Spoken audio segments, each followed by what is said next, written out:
All right, everyone. Welcome back to the Loopcast. We are live today, joined by Erica and Josh. As always, I hope you guys had a great weekend. We're locking in for a good Monday here. And so on my notes card here, I have politicians lying about stuff. Might not What? be extremely shocking to anyone here. Wait a minute. Josh, does that surprise you? I think everyone had it on their bingo card. Shut the front door. I think The that's like politicians are actually the lying. middle square on the bingo card. Politician. Yeah, like a line. free It's one. the we wild all, free we one. all get it. It's a free square. The free square everyone gets. Well, some choose to do it in more creative ways than others. Some write books. So Christy Noem, this has got to be the most anticipated political book of all time. Someone actually, funny enough, asked me to have Josh review a book written by Liz Cheney.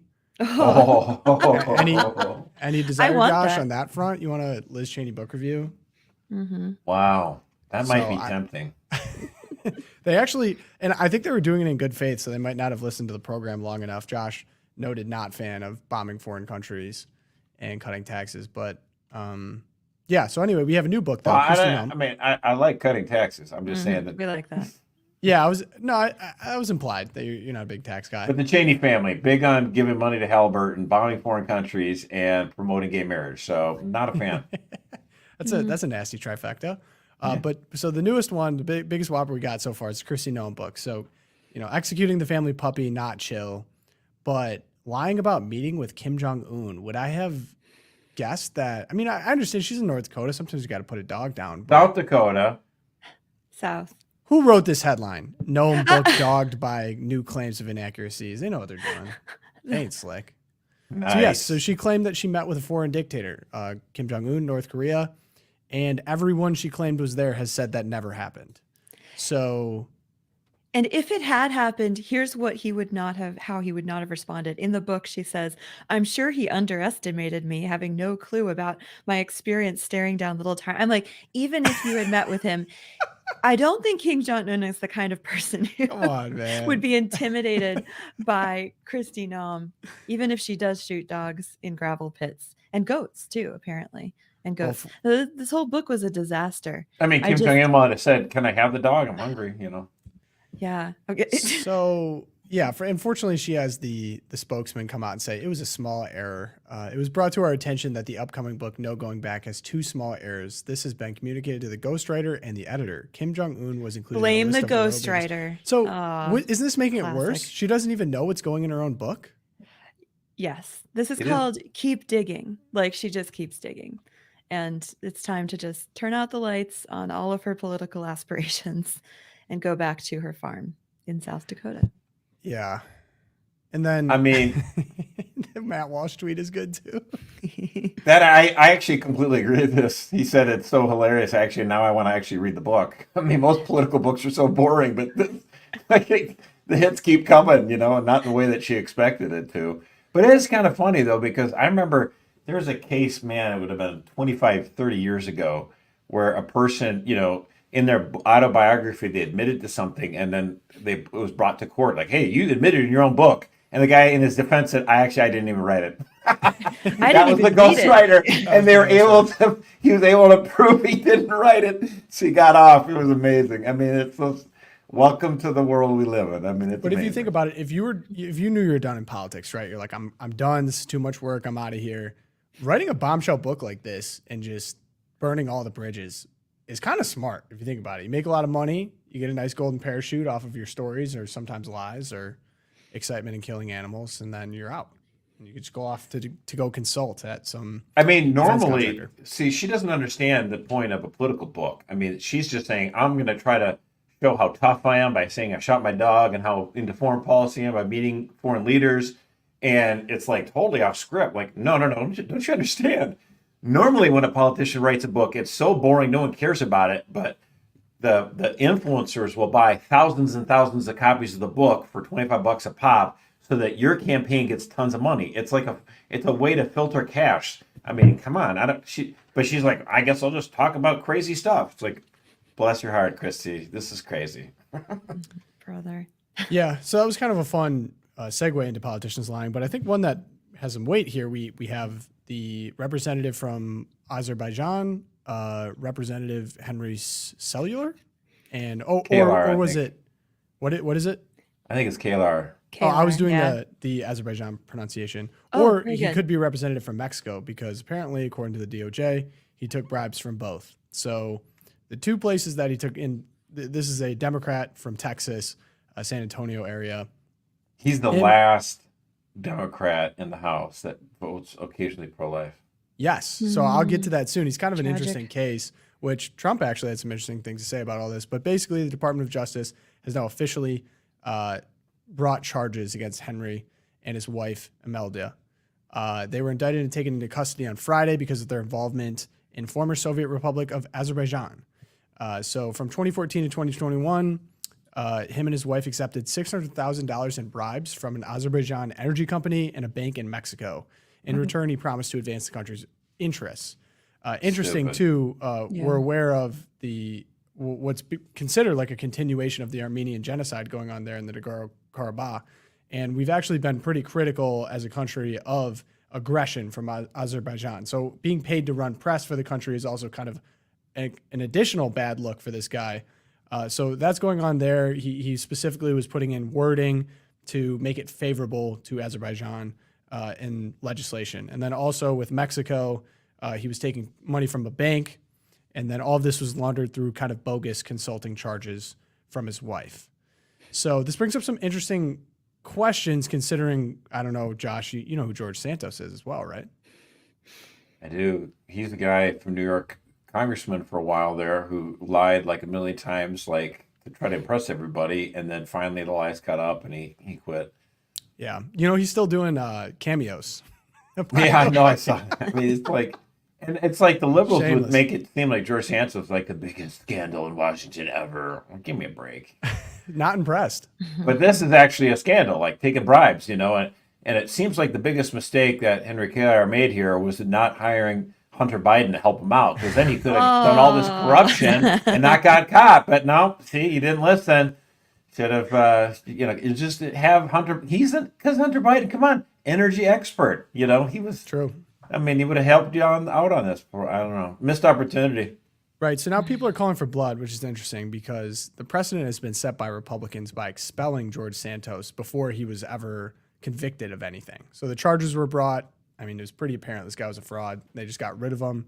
And so now the same questions are being asked about this representative from Texas, whether even before he's actually charged of anything, if he's actually convicted, whether they expel him, whether it's an advantage to the Republicans. Interesting, though, on this guy, he's not always pro-abortion, has voted sometimes pro-life, and then he also is pretty pro-border policy as well. So Trump on True Social is like, this is the Department of Justice trying to whack someone here. Like he's saying they're thugs, they're going to go after him because he's not in lockstep. That's an interesting theory. I mean, we saw all the paperwork from the Department of Justice. It looks like they have this guy kind of dead to rights. I don't know. Who's to say? Yeah, it seems like the paper trail is pretty conclusive here. Obviously, I'm open to being surprised, but I mean, it's a misstep on Trump's part, I think, to say, he agrees with me on certain policies, so I'm going to stand up for him here. Well, If I mean, Trump's like, I'm a victim of, of the Department of Justice Justice, Department. yeah, Yeah. So Yeah. he's the king of victims. that's He's the only king- reason he's kingpin saying victim. that. I mean, whatever. Yeah. Yeah. Yeah. And I then mean, you the got- paper trail is pretty clear. Gold Bar Bob Menendez, too, is Oh, taking Gold Gold Bar Bar Bob. subscriptions. So Yep, he's looking at decades Gold in Bar prison. Bob. I like that. That's Yeah, good. but that was great. Yeah, good job, Pogo. yeah. But see basically, what I mean, happens here. what it boils down between Noam and Kalar and Gold Bar Menendez Bob there. I love that. Gold Bar Bob. I'm going to say that every day now. That's what I All call right, him. Gold Bar Bob. I mean, politicians are not the brightest bulbs in the universe. It's just, Yeah, we're not sending our best, are we? right. This is not, these are not Yale grads. Oh, wait, they are Yale grads. A lot of them are. Oh, yeah. there we go. So these are just Ivy League dum-dums. No, just kidding. But they're politicians we like to think of, okay, they're going to be these idealistic, like Mr. Smith goes to Washington. In our youth, we're told like all of these, we have these sort of idealistic views of the politicians. But then as Right. we get older, we start to realize they're really just I'm suckers just for a fame, glory, and bill. power. I'm just a bill. Yeah. Yeah, where's the Schoolhouse Rock episode on taking gold bars from Egypt? for That'd be policy great. favors? Yeah. Babylon I've Bee got should get some on that. cash in my fridge. Yeah, so not super fun. But I have to say, I got to eat my words. This was actually sent to me over the weekend. So someone gave me a hard time about using the slur theater kids. And look, Mm. I'm gonna get out here. Yes. I'm Time for some crow. We yeah, are we're gonna get some happy. crow Hey, here. we are happy to be I'm pleasantly happy to surprised by be this. proven wrong. And look, I know plenty of great theater people. I was at band in high Actually, school. So I'm yeah, not let's. anti. We got Josh, could what? I just get to the story? Oh man, I can't wait. So we have University of Michigan, and not just any part of University of Michigan. There were protests at it was theater, School of Music, Theater, and Dance. And Simon, I Oh don't know if we yeah. have a video here, but nothing beats a good old USA chant. So there was a protest that disrupted the graduation.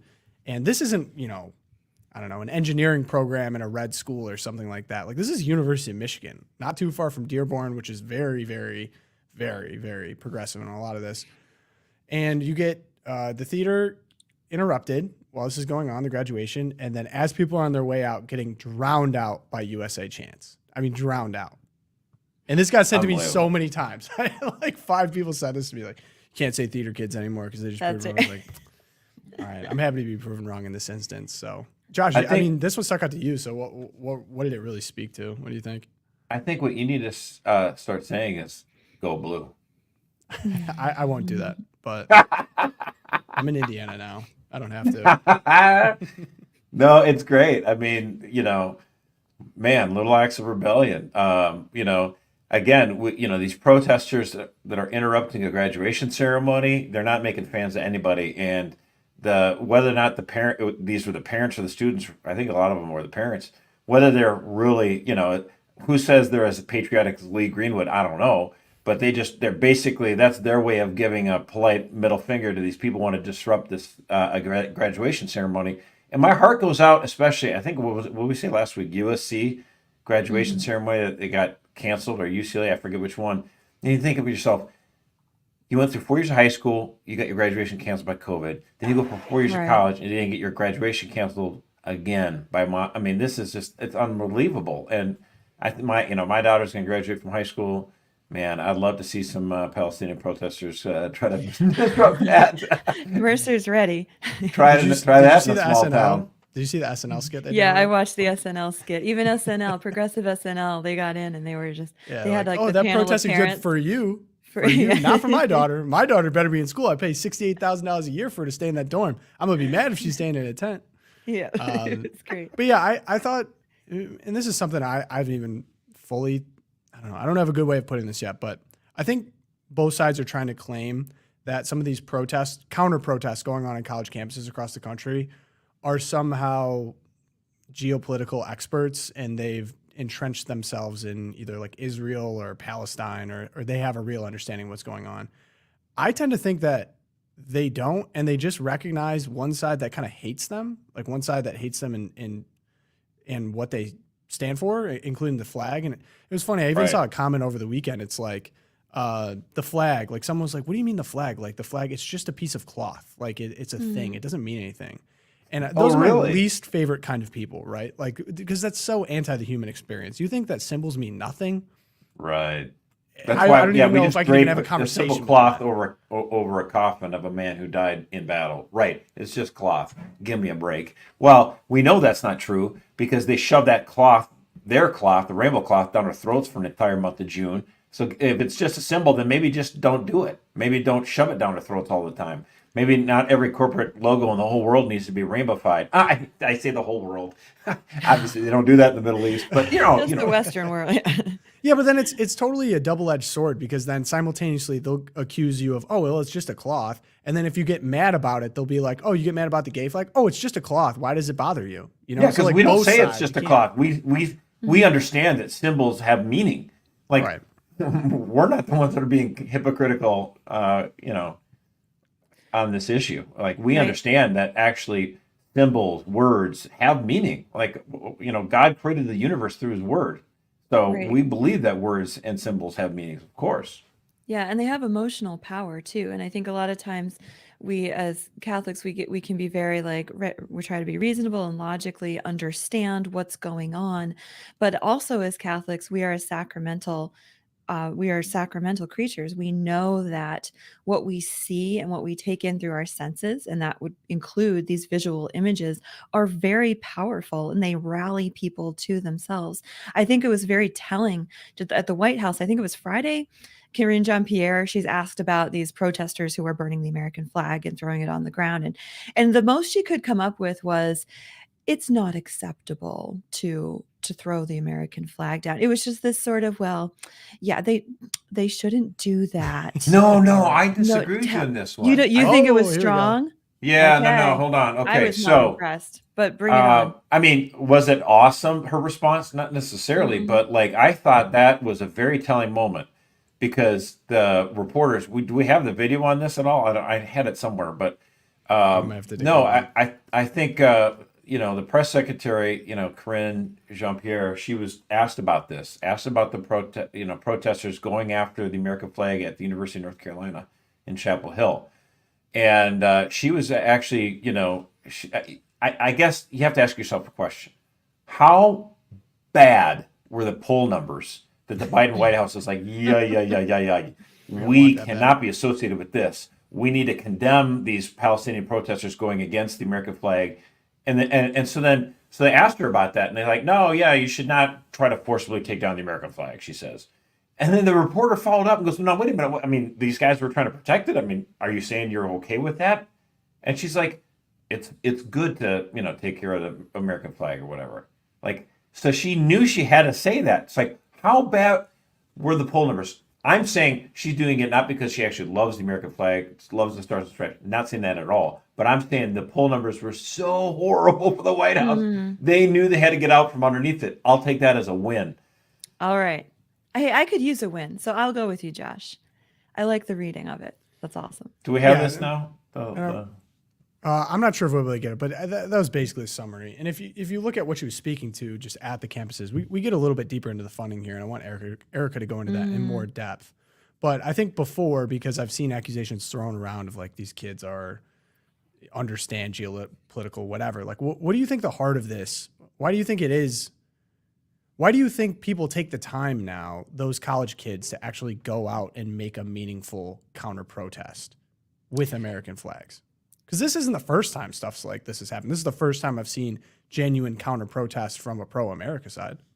Yeah, definitely. No, I think the like I said, we're talking here about these are religious movements. These are deeply not only reasoned through, and like obviously there are people on the pro Hamas side who actually believe that it would be better for Hamas to run Israel, and there are people on the American side who have actually thought through why America is a superior civilization, and they actually have.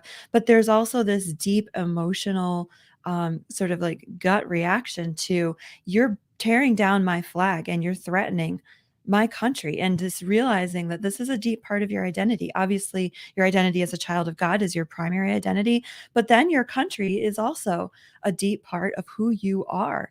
And when the symbols are attacked in that way, you're going to stand up and you're going to come forward. Or you should, right? That people are going to rise to that occasion, and we are seeing that.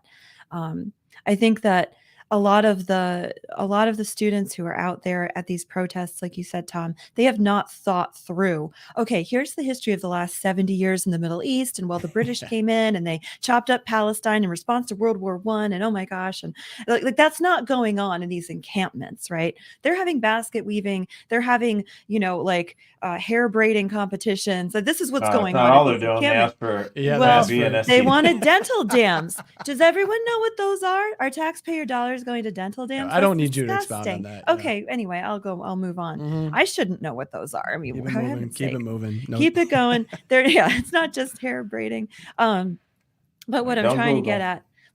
get at is, and we've said this before, that at this age of the students, this 18 to 22-year-old age, when your views on the world are being solidified, this is their religion. This is the faith to which they are ascribing themselves.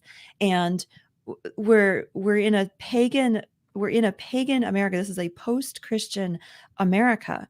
And the alternative to Christian America is not some secular utopia where we all just sort of leave our religion at the door in our private homes and we come together and we have this liberal sort of minded neutrality.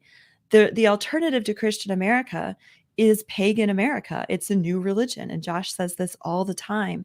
And that's what we're seeing in these protests, is this religious frenzy. And the response to it are, oh, Christian nationalists, in the best sense of that term, in the way that Pogo's a Christian nationalist, coming Right. and saying, no, this is the bridge too far. We're going to hold up these symbols. We're going to put our bodies in front of this American flag and protect it. So this is we're seeing this drama play out right now on these campuses, both sides. And it's frightening, but it's also inspiring. Yeah, I would Well, say don't it's get nice lost to in see the this weeds. Right. vigor from students that realize, the American flag is something worth defending. Like the principles that are behind this are still good and still true, and we should Right. fight for them. And that's wonderful to see. I mean, it's again. I just like to remind people, in so many ways, we've been conquered, and we've been conquered for several, decades, even generations. And I feel like so many people were just kind of going on like a escalator, just kind of, or maybe down an escalator, not realizing that things had gotten so bad and we'd been Right. so defeated. And now we're like finally waking up. It's like, to me, it's like, when Islam took over the Iberian Peninsula, conquered both Portugal and Spain, and it's like all of a sudden, wait a minute now, this alien religion has taken a major foothold in Europe. And it took a few hundred guys way in the top of the mountains to realize, well, we can't let this happen. And they fought back. And It's a it great took story.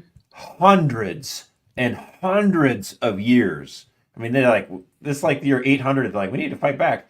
The last battle for Spain to finally rid them of all the Islamic invaders was 1492. Yeah. Right. Queen Like, and Isabella. so like, to me, I would like, on one sense, like, all these communist Marxist, sociopaths are taking over these college campuses. We mean they are taking them over. They've been in charge of these campuses for 60 years. But finally, to have someone, defend the flag and counter protest, like, this is exciting. Just like the whole battle over porno books in schools. Like, just the very fact we're debating that means we have lost so much. Yeah. But that we We're are awaking a giant, praise God, because we Yeah. need to fight back. And we've had a lot of people, prophets like Patrick Buchanan, that were telling us, wake up, America. Don't you see what they want to do? They want to remake this country in their image instead of following what we know to be the right way, the right path. So Yeah, and I think not to like trash too much on the last 40 years and conservatives who were asleep. So the difference here between, say, the Muslim invaders coming in or pagan Rome, the difference here is that the leftist, the liberal agenda, the leftist agenda is sort of living off the fumes of Christianity, right? It's parasitic, yeah. yeah, and so it was more deceptive in a way because the language sounds Christian, like we want to be welcoming to all people. Everyone's invited to the table, blah, blah, blah. It's using the language of Christianity, but with no belief in God or Jesus Christ or the saving power of the name. That deceptive, the deceptive language, it's like Ben Shapiro was using this analogy a couple of weeks ago, and I think he's right, that we're like a cut flower culture where you have this beautiful bouquet of cut flowers in water. And it's beautiful and it makes your house smell great and the colors are inspiring and you're happy, but they're dead already, right? And eventually the water runs out and the flowers die. And that's where we're at right now. And we're at these red pill moments where we have these protests. Suddenly there's porn books in school and parents are like, wait, what? How did this happen? And like you said, Josh, I'm glad we're getting to this point where the flowers are fading and it's time we see these students stepping up and being like, no, this is worth staking my future career over. This is worth putting my body in the way of violent protesters because I don't want to lose this completely. So Yeah, I mean, again, that's why the analogy of the Flight 93 made so much sense in the 2016 election. because you have this insurgents that they don't know how to build a plane. They don't even really know how to fly a plane. All they know is how to hijack it and use it for destruction. And that's why I feel like the far left is like. I do feel like they're like terrorists. They do mean ill, and the fact is, like, what we need to do is wake up, and it's better to wake up before they become a danger. But hey, like Todd Beamer, let's go. I mean, it's time to roll. Yeah. Let's roll. I mean, you got to fight back. You got to do what you can. So speaking of cultural terrorists, it was very eye-opening to me to see who is behind the funding of what's going on. You see tents the same color. A lot of the same organizations are funded by places like the Tides organization that will take on funding from just about everyone. Bill Gates, George Soros, all the buzzword names. But I think Erica did a little bit of digging in here. It's really interesting to see how it's kind of simultaneously funding both sides, seemingly to keep things at at each other's throats. Yeah, so this is like surprise, no surprise story, right? We have some major blurred lines between Marxist and Democratic politicians.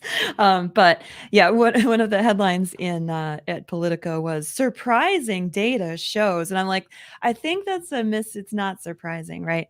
Surprising source, right? But basically, what they found digging through the data over the last weeks, the activist groups such as Jewish Voice for Peace, which is actually an anti-Israeli organization, if not now, they're in part funded through nonprofit networks that involve those mega donors you're talking about: Bill and Melinda Gates, George Soros, the Rockefellers, and our favorite, the Pritzker family. JB. Governor of Illinois fame. Hyatt Hotels. And they funnel through these two organizations, Jewish Voice for Peace, if not now, which are responsible for organizing protests such as at Columbia, all the student protests we've been naming. They're supported by the Tides Foundation, and that name might ring a bell to you. It's funded by all of these, extreme leftist mega donors, and it's showing that really the unrest over the Israel-Hamas conflict is part of a push from Biden's left flank to influence Biden policy, and we'll get into that in just a minute. But it is interesting that so many of the protesters are attacking Joe Biden, right? They're like, Genocide Joe. And meanwhile, they're being funded by these people who are also funding the Biden reelection campaign. And when you said, Tom, we're seeing things like, all the tents are the same color, all the signs that they're printing. These are expensive protests. This is not some grassroots swell of student idealism, but it's very managed. And actually, the Free Press had a story. Sure. Yeah, orchestrated very much. The Free Press had another story over the weekend by Francesca Bloch, shout out. And she was digging into some of the training that's going on at these protests. She looked into 4 manuals that are being distributed to students at the protest, including one called the De-Arrest Primer, which teaches protesters how to physically resist arrest and the police. Another manual is called the Do-It-Yourself Occupation Guide, and it teaches students how to use crowbars, clamps, metal cables, chains, and also miniature saws like angle grinders to take over buildings. So, and again, this is expensive stuff, and I haven't heard of that minor before. Oh, is that yeah. a minor at Columbia? Angle grinding 101, how to take over Hamilton Hall. Yeah, but these are real efforts being made, and it's orchestrated. It's also how's this not illegal? But Tom, I found the source of the trash can shields. It's actually in this do-it-yourself occupation guide.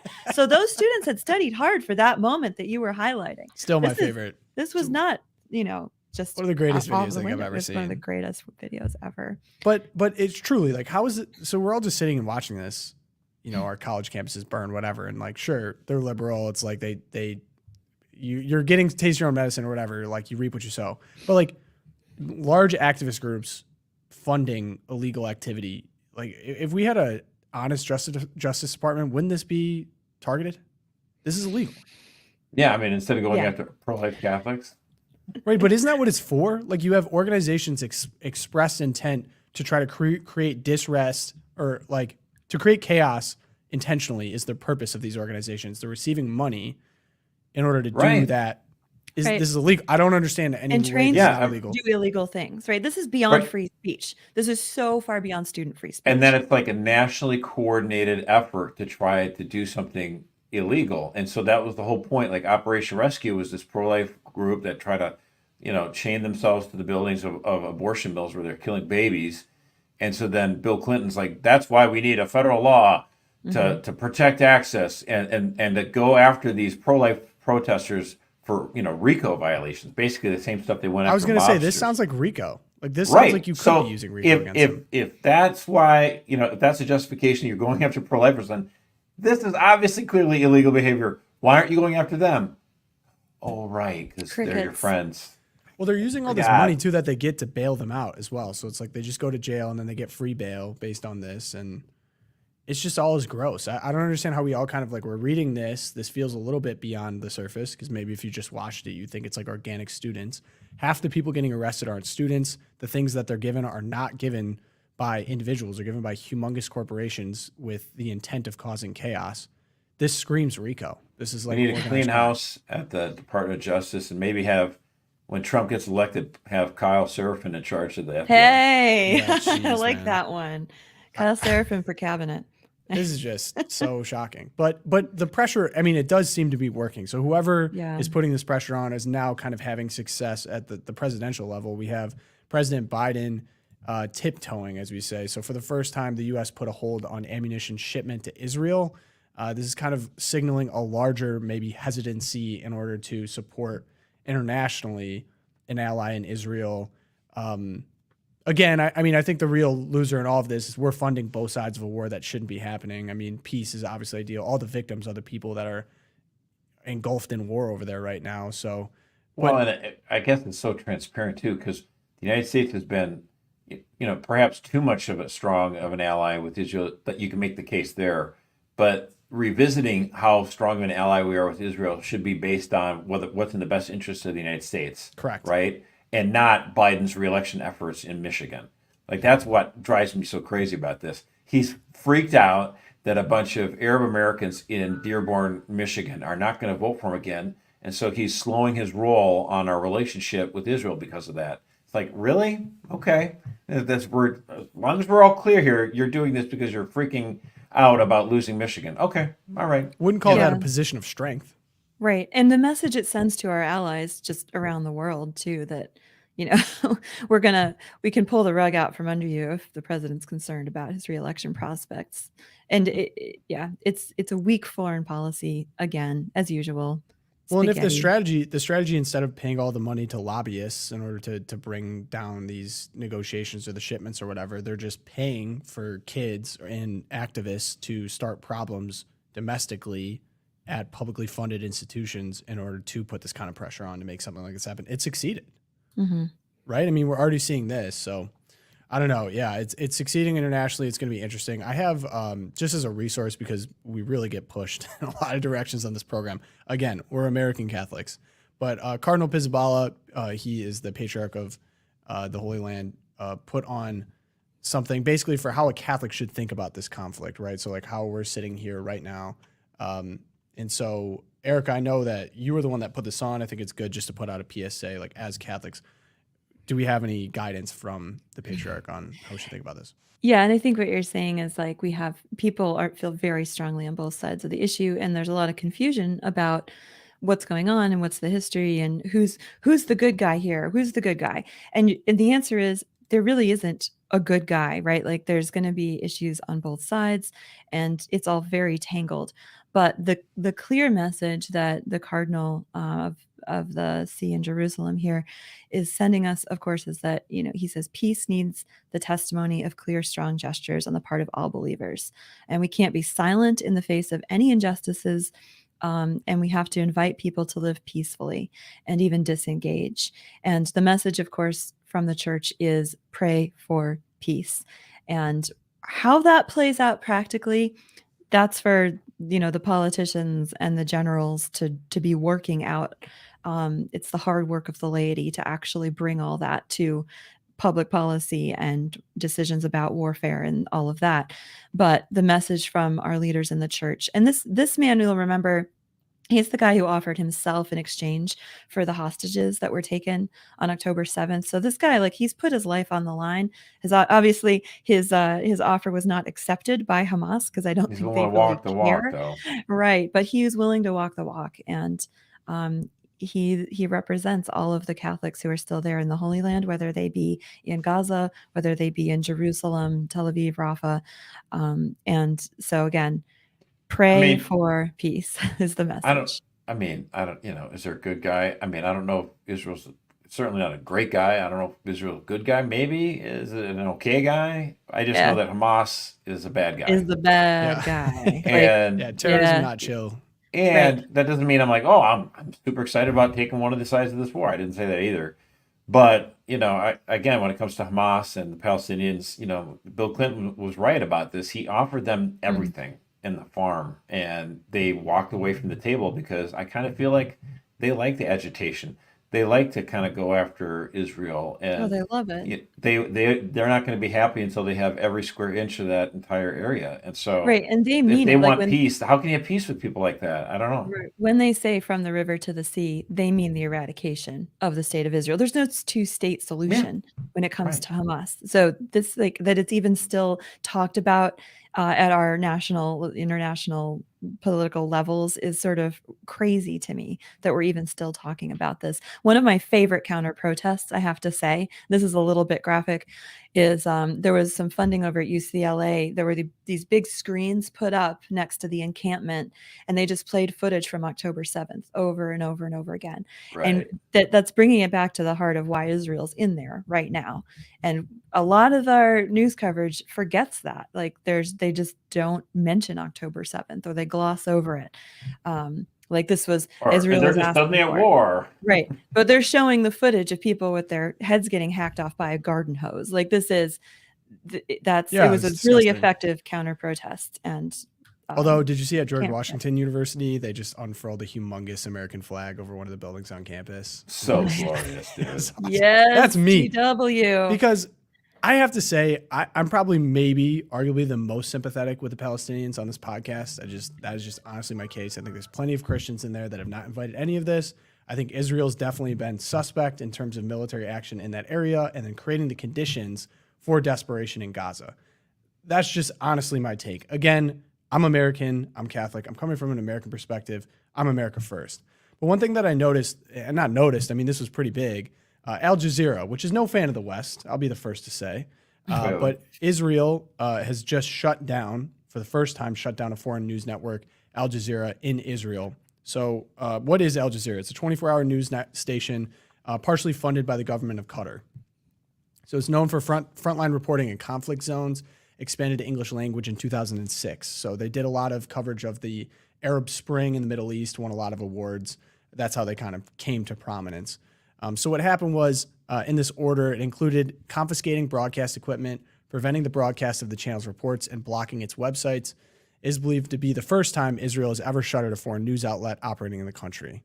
So from Israel's perspective, I want to provide both sides because, of course, there's fog of war going on right now, and both sides have claim. In Israel, Al Jazeera reporters harmed Israel's security and incited against soldiers. Netanyahu, the prime minister, said in a statement, "It's time to remove the Hamas mouthpiece from our country." And the argument from Al Jazeera is Israel's ongoing suppression of the free press, seen as an effort to conceal its actions in the Gaza Strip, stands in contravention of international and humanitarian law, the network said. Israel's direct targeting and killing of journalists, arrests, intimidation, and threats will not deter Al Jazeera. And this isn't the first time that these two nations have kind of had a bumpy relationship. Israel's long had a rocky relationship with Al Jazeera, accusing it of bias. Relations took a major downturn 2 years ago when Al Jazeera correspondent Shireen Abu Akleh was killed during an Israeli military raid occupied in West Bank. Israel has actually killed multiple Al Jazeera journalists, but however, I mean, they are on the front lines. So when you're doing frontline reporting of war, I mean, that's a possibility, unfortunately. So Al Jazeera is one of the few international media outlets to remain in Gaza throughout the war, broadcasting bloody scenes of airstrikes and overcrowded hospitals, accusing Israel of massacres. Criticism of the channel is not new. The U.S. government singled out the broadcaster during America's occupation in Iraq, the 2003 invasion toppled dictator Saddam Hussein, and for airing videos of the late al-Qaeda chief Osama bin Laden. So, yeah, I think from a free press perspective, not a great look from Israel, but in wartime, stuff like this happens, right? Yeah, I hesitate to apply like standards of free press to other countries. I'll be frank, I'm not familiar with the Israeli stance on freedom of the press, et cetera, or just like free speech, I guess, the whole in general. They don't have a First Amendment. Um, yeah, the It's okay to American pass. news outlets. I'm passing on this one. American news outlets, like they've just been flipping out. The Young Turks are like, this is proof that Israel is covering up. Again, fog of war. I think in time of war, when you're struggling for your survival, which Israel is right now, struggling for the survival of their people, if there is egregious twisting of reporting from Al Jazeera, and they're feeding it into the country to lower morale among Israelis, or to sway young Israelis against their own country, then again, leadership can have that authority to be like, this is propaganda, it's not reporting. But I don't know enough to actually comment on, is I'm this just glad that we ethical? don't have any kind of propaganda like that in our own country, I right, know. Tom? I'm like, Yeah. yeah, good So thing. that's We it's don't have NPR or anything going on here. it's so interesting, and I can't remember. I was too young during like the war in Iraq and Afghanistan. What we did even domestically to our free press, because you mentioned that the standard is so high, the bar's so high in America for free But you speech. remember Supposedly, COVID, right? You do well, remember COVID and free so this is press. what I'm here. So the U.S. The House Weaponization Committee, they are now having some things come out about how much social media companies were censored by our own government. So that is where I totally agree. I think the United States love to throw stones at other countries and then simultaneously internally totally pulling the levers. We lived through COVID.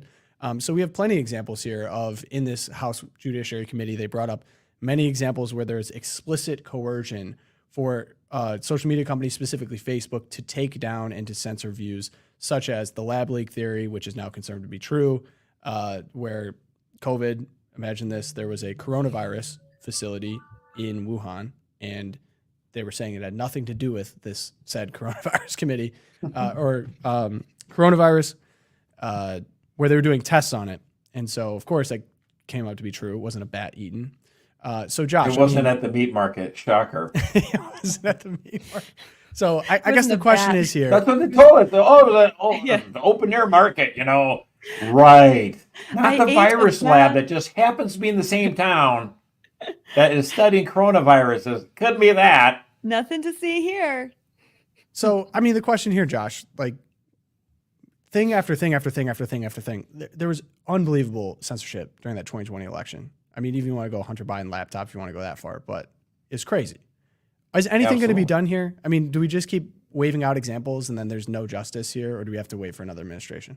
Well, this alone would be reason enough to vote Joe Biden out of office. This is such an egregious violation of the First Amendment. If we don't have free speech, we don't have the ability to communicate with each other freely, then we run the risk of losing every last one of our freedoms. And instead of going after Donald Trump for making money on,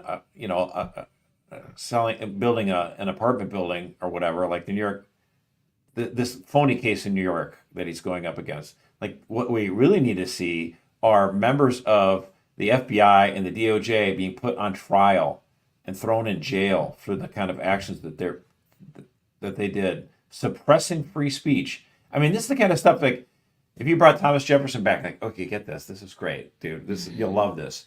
We have these mobile phones where we can talk to each other all over the planet. We can communicate, share ideas, and it gets kind of crazy. Like, we have all these opinions, and everyone tells them what they think. And he's like, wow, can you imagine how you could talk about liberty and stuff like that? And like, no.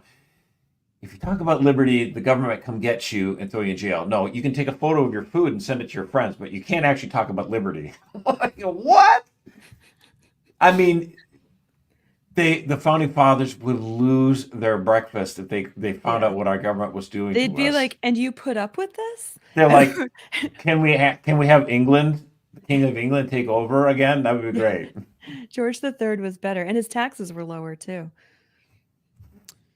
Yeah, I'm even looking at some of the examples here. We have March 2021, Amazon employee emailed others within the company about the reason the Amazon bookstore's new content moderation policy changed. The impetus for this request is criticism from the Biden administration about sensitive books we're giving prominent place to. Another example, due to criticism from the Biden people. Because Bunch we of were under bootlickers. pressure from the Biden administration Licking and the others to do boot. more, we shouldn't have done it. So, Mhm. I mean, it doesn't Yeah, get any just that more. line, "We shouldn't have done it." I mean, it confirms that you did it, right? Totally. And two, if you go through all these examples and there again, the documentation is pretty clear at this point, pretty damning. It's not just pressure as in the sense of like, well, we were at a party and they were like, well, it'd be really nice if you didn't do this, guys. But Right. it's Yeah. actually pressure like, we will shut you down. We will tax you up the wazoo. We will actually like compromise your ability to do your business if you don't censor this book, Totally. censor this video, shadow ban this guy, and et cetera, et cetera. Our friend Peter Wolfgang, he's on Facebook. He might be the last man standing on Facebook, but hey, Peter. And he's been carefully documenting all of his posts that continue to be shadow banned, though. So like even after all of this, Zuckerberg and Meta are not. They're still censoring and shadow banning. It just happens to be that in these cases, we know that they were actually pressured into it by our elected officials, by the Biden administration. So they're not without their own agendas and they have no qualms about manipulating their systems to I basically love. socially engineer. But they were also pressured, and this is wrong. Oh, I just love it. Like, oh yeah, gosh, you're right. We probably shouldn't have done that, dude. If you got cut off in traffic and screamed a bunch of swear words at a guy, you know what? Looking back, I probably shouldn't have done that. That Yeah. was bad. Yeah, my bad. Like, this is the federal government coming to you and saying, "Hey, dude, could you please censor this stuff for us?" Like, how are you not like alarm bells going off? Like, hell no, get the heck out of here! Go pound sand, you federale. Like, how do you like? Oh gosh, yeah, you're right. Let me just do everything you want. Governments never do anything wrong. Like, Yeah, but this is just like how Yeah. it's insane. To Erica's point, they're not principled Right. speech people. They're responding to incentives put forth by the government in order to do business and to prosper in the country. 100%. There's a gun to the head of all these companies. Like, oh, maybe we should pass legislation that changes your ad policies or your information. So monopoly cool. that You guys will have. do this then when Trump gets in there and he tells you what to do, right? You'll Oh, totally do that. man. Yeah. Right, How for about sure. that? Yeah. We'll see. Right. All right, we roll into the Twilight Zone now. Josh, you're up first. What you got? Well, we got all these different, documents that are being kicked around right now. All the different cardinals preparing for, the possibility of a new conclave. So you're seeing these kind of documents, so like, basically given their autopsy of the front, this current papacy, like all the things have gone wrong or whatever. Well, so it's getting people starting talking about, well, what's the next pope going to be like? Well, Father Joe Krupp, who's done a few videos for us over on our Edify project, he's volunteered. He said he's ready to answer the call for the next conclave. And he said, as the first American pope, he said, I will choose the name Pope John Wayne. He says, I will write no encyclicals, and I'll focus all my time and energy on cleaning out the filth. I'll send every priest and bishop that's working there home as soon as they possibly can and tell them to spend the rest of their time as priests praying mass, hearing confession, and visiting the sick. I will bring in competent, ethical, and holy lay people to do all the administrative work that we pretend that priests need to do. And I promise I will personally burn the whole thing down if I can't purify it or die in the effort. So I thought that Love was it. pretty good. If we voted for Pope, I'd go for him. I loved it too. Another part of that thread was, and every time the Church of England takes one of the churches it stole from us and holds a rave or a disco ball in it, I will do this. And there's this like AI generated image of George Washington like kicking this Anglican. Anyway, Body slamming it's the pretty King violent. George. I probably shouldn't have said that, but it was pretty funny. It's like I know I'd the like to raves do are that. pretty bad. Yeah. It's like the only Yep. way they can fill up those churches, unfortunately. Uh-huh. Maybe they should do a Well, Latin mass out of there. Maybe They'll they float up real should quick. just give it back. Erica. Twilight Hey. Zone. What do you Oh got? boy, here we go. Teachers unions. This is going to be a fun one. So I did, I'm really down on unions. I think I have a very cynical view of unions. So I was like, what is the purpose of the union? So first I went and I did a little digging in Rerum Novarum, which those of you who are big Pope Leo the 13th fans will remember was his big the first of the major social encyclicals of the modern age. And he's actually pretty positive about unions. And he says working men's unions are the most important in a way of these sort of social institutions that stand between the worker and the power of the state. And he says these virtually include all other social associations. He says unions, history attests what excellent results were brought about by the guilds of olden times. They were the means of affording many advantages to workers, and in no small degree of promoting the advancement of art. As numerous monuments remain to bear witness, unions should be suitable for our age, wider education, different habits, and meeting the requirements of our modern daily life. So the church is very positive about these small private unions. The workers come together in order to better their lives and produce good art. Quick fast forward to Chicago 2024.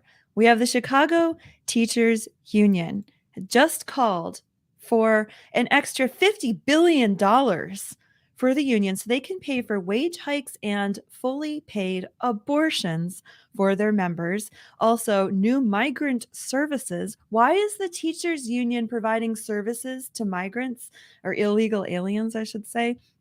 And facilities, they need better buildings, and a host of LGBT, of course, related requirements and training in schools. I love this, though. Here's the denominator. Whenever you see figures of numbers, you have to ask yourself, what's the denominator? The total base tax receipts for the state of Illinois last year was $50.7 billion. So the teachers union would like $50 billion.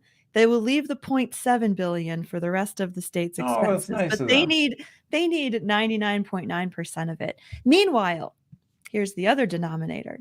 How are students doing in the state of Illinois? How are these teachers excellent. performing? I bet in Chicago, right? Here you go. And in Chicago, only 21% of the city's 8th graders are proficient in reading. 21% can read at level, according to the nation's report card.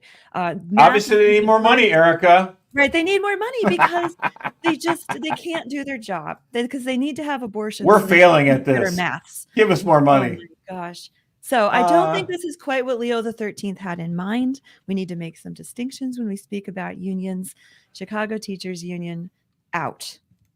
Boy, that reminds me. I wonder if they asked, if this idea, all this more money and all this for abortions and migrants, all that kind of stuff. What if this idea came from Sarah Chambers? She's an area CTU vice president and she's a member of the union's executive board. She was the one that, while all the schools were closed down in COVID, decided to go on a vacation to Puerto Rico. Mm-hmm. Maybe we could get her on the horn and see what she thinks about this plan. I'm sure she's like, yeah, that's great. Yeah. And then they wonder, why is Black support for Trump on the rise, right? Because the vast majority, we covered this last fall, the vast majority of these students in the Chicago public schools that are served by this teachers union that needs abortions, the vast majority of students, we're talking like 98%, are children of color. So we're talking Blacks, Hispanic, and the Black vote right now for Trump. What was the number, Josh? We've got like Trump is up 5 points among the Black vote. It's just devastating. More than that. I mean, devastating. He ended up at like 6, and now some polls show him between 18 to 20%, and that would be lights out for Biden if Trump got that high of a percentage of the Black vote. But fortunately in Illinois, they have school of choice, right? So these kids can just choose where they want to go to school. Oh, well, they did. They did, until you remember the mayor's shutting down all the charter schools that serve the Black students. No, I think that was Pritzker. Yeah, it was Pritzker. Was it the governor? Yeah, it was the governor. Who's also behind funding all these protests on college campuses. Right, because it's in their interest. It's in the left's interest to keep a certain percentage of the Black population completely dependent on the government. So they can't have these kids getting out of poverty. They're deliberately keeping them in these failing schools so that for the rest of their lives they will be they depend upon it. They depend. I don't know if that's their motive or not, but like the fact is, teachers unions do not care about kids. They care about their own interests by design. Because if they cared about kids, they would be in favor of school choice. Well, they weren't created. They were created to represent teachers. They weren't created to represent students. That's part of the 100%. problem. Right. We need money to follow the students, not the systems. Yeah. 100%. Amen. Okay, I have a fun one. We're gonna bring it up. Yay! Bring it up. So I don't know if many of you. I thought mine was fun. I mean, Pope John Wayne. Come on. Yours was fun. Pope John Wayne. Yours was fun. So many of you may be familiar with a little social site known as LinkedIn. and people like to announce that they get a new job on there or write maybe about a new accomplishment. Someone took it to the extreme. So if I could get this shown, Simon, yeah, someone proposed to their girlfriend and made a LinkedIn post about it. And it's the best, man. This was the best. I got to pull up the exact. Beautiful photo. Look at that on the beach and everything. Looks for pretty. people who've been on LinkedIn, you're familiar with this style of content. Basically, you put a picture and you say you did X thing. Here's what it taught me about, something professional, I guess. And then a listicle or something. I proposed to my girlfriend this weekend with a ring emoji. Here's what it taught me about B2B sales. It was a picture of that mother business to business sales. Oh Wow. my gosh! And people just created so many great parodies of this. It's insane. So here's some of the things that he said he learned. Okay, like a well-run sales cycle, key milestones must be met throughout the relationship to ensure a closed-won status at the end. He continued. I'm not big on sales talk, but okay. He compared his now fiance to a sales prospect. He said, after demoing and ideally getting their hands on the product, your prospect is ready to buy. That is where the crucial step of pricing comes in. Know your worth and don't discount to close the sale. Keep your integrity and present pricing firmly. Now, when we say we want more people to get married sooner, I don't think this is what we mean. Oh my gosh, this is so good. And then someone said, I proposed to my girlfriend this weekend. Here's what it taught me about meme coins and the power of community. Oh my god. But I mean, this guy, did he do it? The guy who posted Yes, it this was originally? serious. Yes. Yeah, the original was serious. Well, he seriously did it, but Yep. maybe he's doing it tongue in cheek. You never know. No, he's not. This is kind of his thing. You'd be surprised. Josh, LinkedIn is a jungle, man. You got to go on LinkedIn and see it for yourself. But there's people that speak like this. And I wonder if they're know. like this in real life. I don't know. But LinkedIn is just like an odd I log side. in every 3 months to see the 48 messages people have from me. And I'm like, oh boy. Goodbye. Yeah, so I'd say if you propose to your girlfriend, don't make a LinkedIn post about it. Would probably be the best thing. I don't know. Just enjoy that. There wasn't a LinkedIn. There wasn't even a YouTube when I proposed to my girl. So. Yeah, what'd you do? You didn't post it on Instagram, Josh? You didn't. There's no Instagram. You didn't make a TikTok on it? I said I let everyone in the world know by carrier pigeon. Smoke signals from Petoskey. Like, whoa, she said yes. That's crazy. Yeah, that's what we got for you this Monday. Thank you guys for joining. We appreciate it. If you want to help out the show, leave us a review, Apple Podcasts. I saw that the one that said that I talk to you like your dad sometimes, Josh, or like that you're my dad, I'm not sure. Nebraska it was deleted. Nikki. It was removed. It's deleted. So I don't Well, know we if she called took him it down out. or someone else took it down, but Hey, don't back off, guys. I was Don't going let to them say, talk stick you to out your of it. takes. That's Yeah. the magic. You really, once you're stick in to there, your hot take. digging your heels. Look, if I talk to Josh like his father sometimes, then that's your take, and that's okay. I'm okay with it. So if you want to leave us a review, appreciate it. Talk to me over email, loopcast@catholicvote.org. If you want to support the program, join the Champions Club. Loopcast.org is where you can do that. We appreciate that. But most of all, I got one more review. oh, No. Another paper. you dog. I thought you had me there for a second. But yeah, best thing you can do for us is pray for us. We're praying for you. St. Thomas More, Our Lady of Guadalupe, and St. Fidelis, pray for us. We will see you guys on Wednesday. Peace.